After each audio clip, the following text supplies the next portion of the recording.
The second half just about to get going here. Josh Smith really making a difference here. You just love it when the decision-making is as good as it was there in that first half. Didn't force anything. Guys, I think here in the second half, though, they may want him to be a little more assertive. Start hunting more for his shot, even the tough one. Getting underway here in the second half. Here's the 5 for Dave Yeager. Randolph is the 4 with Gasol in the middle. Allen and Green are the wings. And it's Conley in at the 1 spot. The Grizzlies shooting their 6th and 7th free throws in the game. First free throw is good.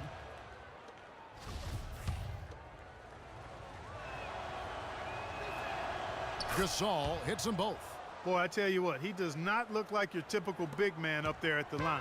He has an excellent stroke and a percentage to match. Not to the surprise of anyone, really, but the Clippers last year were strong at home once again. They managed to go 30-11 at Staples Center. Yeah, and Kevin, that makes 3 straight seasons for the Clippers of 30 or more wins at home. It's a +5 advantage for them in the rebounding category after that board. Very steady with their work on the interior. Really a well-rounded effort overall. And he gets it to go. Gasol's got 4 this quarter. No hesitation when he saw the space the D was giving him. That's 2. Clippers trail by 12. You know, the big thing for the Clippers is that they won some big games in Staples over tough opponents. I mean, also won 6 of their last 7 to secure the 3 seed in the West. Josh Smith getting in the way of the defense there. And if you're just joining us, we played over a minute here in the 3rd. Conley into the lane. Again, Memphis. And really smart to draw his man out to the perimeter. He's giving up too much size to be effective inside. Showed nice basketball IQ. I agree, Greg. I mean, if he finds his spot on the perimeter and doesn't force it, I think his outside shot will be hard to block no matter who's defending him. And there's the 3-second call, this one on the defense. Technical foul. And one issue with the Clippers at home is that it didn't feel like they were at home. Blake Griffin said home court advantage is just not there for us. And this is on the heels of a loss where the crowd was cheering for the other team louder than the Clippers at times. DeAndre Jordan's checked in for Los Angeles. Just over a minute and a half played here in the 3rd. Gasol setting the pick for Conley. Gasol on the high post. 5 on the clock. Shoots. It's rebounded by Paul. Clippers trail by 13. Pass to Griffin. Jordan dishes to Pierce. And that one goes out of bounds. Last touch by Pierce. Here on the 2K leaderboard are the rebounding leaders from a season ago. DeAndre Jordan, number 1. And Kevin, this guy was the top rebounder for a reason. Hustle and tenacity and pursuing the basketball. No luck involved in that. Memphis leading by 13. Conley kicks to Allen. Gasol a screen. And the wide open shot from Green. And another miss by Memphis. And no excuse there for missing that one after being freed up by a great pick. Yeah, I agree with you. I mean, they came away empty, but they got the look they wanted. And really, I like the movement and communication there. Gasol kicks to Green. Pierce against Gasol. Conley with the 3. And it's the Clippers with the rebound. And here we go. Fast break. Paul's got it. Stolen by Michael Conley.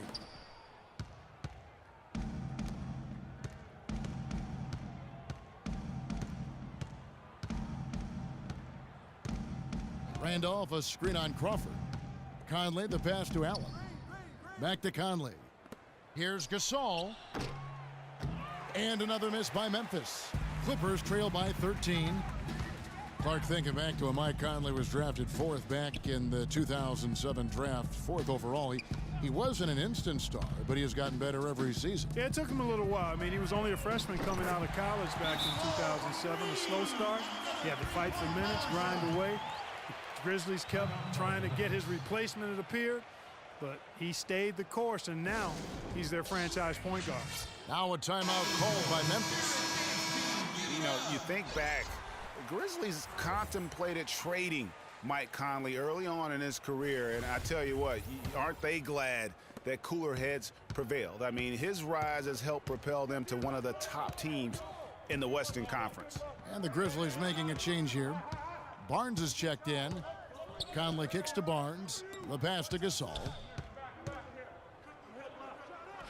He drains the turnaround jump shot. Gasol's got 6 in the quarter. Oh, the turnaround jumper. That was just beautiful. And Mike Conley, maybe the best player in the NBA never to make an all-star team. I really feel like it's unfair to call him underrated now, because if you go around our league, all teams respect what he's been able to do in Memphis. And let's get this update now from Doris Burke, who's across the way on the sideline. Kevin, Doc Rivers was just addressing the plan with his team. The focus of the discussion was getting their offense to run through Pierce. Coach is looking for him to take on a lot of responsibility when they've got the ball, to be a leader at the offensive end. Coach was not wasting any time in altering their strategy here in the second half. And Kevin, he's going to have to hope those changes take effect quickly. Thanks, Doris. Back to Conley. Wright sets a screen for Conley. To the wing right side. Nobody near Barnes. Here's Gasol. Oh, and there's the one-handed jam. And a few more points tacked on to their lead in the cruelest way possible. You're right. Yeah, those putback jams sting, don't they? My goodness. Yeah, they really hurt you. I mean, the defense forces a miss and then can't rebound it and finish off the defense. They're hanging their heads in their chest now. Good on that shot, and with that, the Memphis lead is cut down to just 12 points with the basket from Paul Pierce.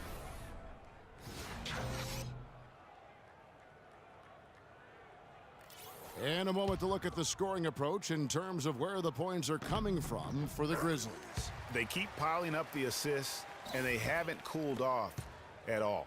It's been a hot shooting night for them, too. I mean, they've hit a lot of those mid-range jump shots. Outside Gasol. Gasol, a screen on Crawford. And out of bounds as the Clippers gain possession. You know, that's hard to explain that play. I mean, I guess he thought he had more room than he did. J.J. Redick's checked in for Blake Griffin. Conley against Paul. Jordan the screen. Crawford kicks to Jordan. And it's Wright sending it back. Out of bounds, Clippers ball as the Clippers keep possession. And the Clippers making a switch here. Stevenson's checked in.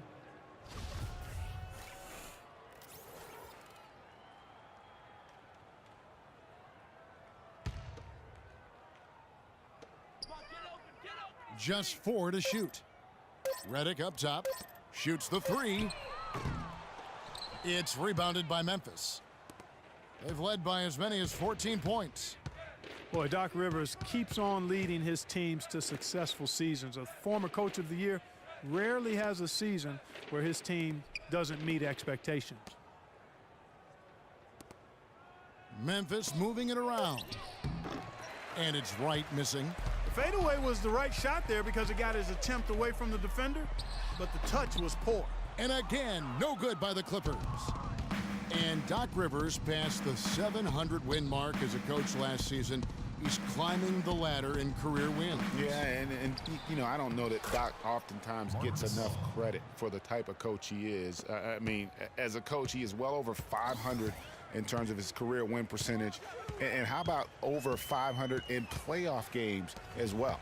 Redick dishes to Paul.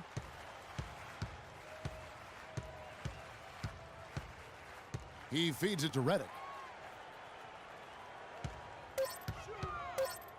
The Clippers need to get off a shot. And it's going to be a 24-second shot clock violation. They turn it over. In a moment here, let's check out the numbers for Jordan. He's coming off an excellent season. Averaged about 11 points a game, 15 rebounds, and just over 2 blocks. And on both ends of the floor, he's a guy they look for to take up space inside. Yes, he does. Rebounds, block shots, all the dirty work, so other guys can look pretty. Conley kicks to Gasol. And the shot falls short this time. It's not winning basketball when you're attempting shots like that. Yeah, come on now. You got to remember it's a team game. He's got 4 teammates out there with him. I don't think he needs to try to do it all by himself like that. And watching Matt Barnes, he will do all the dirty work for you. He's an instigator. He's an agitator. and he's a team player, I think, at the core. Everywhere he's gone, you know, and he's played for a lot of teams, Greg, he's had that role. It's a great point. I call him a glue guy. You know, he's not someone who's going to be a volume scorer or a smooth playmaker, but the game really is built on grit, diving for loose balls, taking charges, making hard fouls, you know, whatever it takes to help his team win. I like that line, antagonist. That's a very good way to describe him. And Chalmers kicks to Lee. Back to Chalmers. The feed to Lee. And Carter now, top of the key. Top of the key jumper, no good. Clippers trail by 16. Looking to end his cold spell. So the whistle blows on the shot and 2 free throws for the contact right there. And, you know, J.J. Redick has shown steady improvement in his game. He entered the league as a spot shooter off the bench. Last season, averaged over 30 minutes a game for the Clippers. He's come a long way. The free throw drops for Redick. And Redick has improved every phase of his game over every year, especially in the area of efficiency, shooting over 47% from the field last year. And Greg, that by far the highest in his career. Yeah, and his mid-range jumper last year, just automatic. The turnovers per minute averaged also ridiculously low. It even improved as a defender. Here's Carter. And it's Carter again missing. Even though he isn't having the best of games from the floor, it hasn't seemed to hurt him. I like the fact that he led his teammate right to the ideal spots. You don't always throw it to your teammate. You throw it to where he needs to be. Redick against Lee. Dishes it to Chalmers. Carter kicks to Gasol. Feeds to Lee. Fires from 14. The offensive rebound. And Green gets it to go. They have got to box out better than that. That putback's just another example of what a difference there's been between these two teams. There's a screen. Rivers passes to Redick.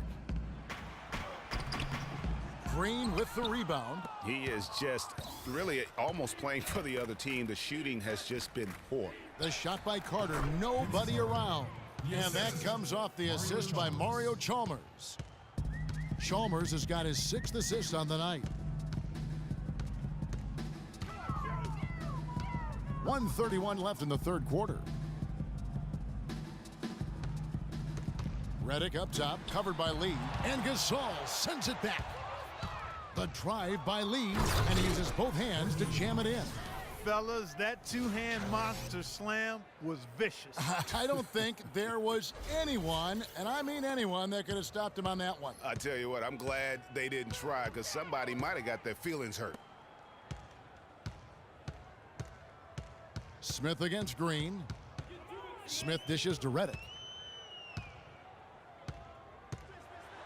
And Gasol sends it back. Well, they've been better than good on the glass today. There's a glaring discrepancy between these teams in that area of the game. And it's been the difference. That's what's enabled them to build such a big lead, no doubt about it. Fires from 14. And a big bounce off the rim, but it sinks right in. Gasol's got 21 in the game. Wow, unconscious has he been this quarter. They're riding that hot hand. 32 seconds left to play here in the third. And it's Stevenson missing. It's a clear look at the hoop. He doesn't miss many of those. Chalmers against Rivers. Carter outside. Now here's Chalmers. And that's collected by Smith. Smith's got 3 rebounds so far in the game. Stevenson right side. And it would have counted had it fallen, but it's offline. And as we conclude the third quarter, pretty much a blowout. It's been a one-sided affair. Grizzlies out in front as they wrap up the third quarter with a tremendous 17-7 run. We'll be back shortly live from Staples Center in downtown Los Angeles.